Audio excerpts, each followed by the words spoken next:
ഇന്നലെ നമ്മുടെ ബാംഗ്ലൂരിലെ ക്ലയൻറ്റ് വിളിച്ചിട്ടുണ്ടായിരുന്നു. അവർക്ക് അഡ്മിഷൻ ക്ലോസ് ചെയ്യുന്നതിന് വേണ്ടിയിട്ട് ക്വാളിറ്റി ലീഡ്സ് കിട്ടുന്നില്ല എന്ന് പറഞ്ഞു. അപ്പോൾ നമ്മൾ അവരുടെ ഡിജിറ്റൽ പ്രസൻസ് അനലൈസ് ചെയ്തു.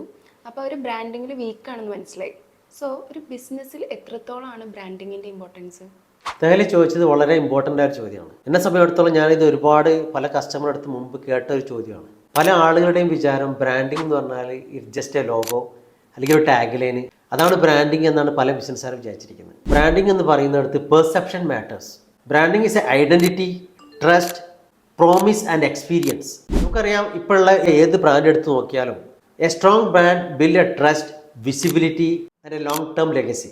ഒരു എഡ്യൂക്കേഷൻ സ്ഥാപനത്തെ സംബന്ധിച്ചിടത്തോളം നമുക്ക് പറയാൻ സാധിക്കും, a school without a brand is a book without a cover. A brand sell a feelings.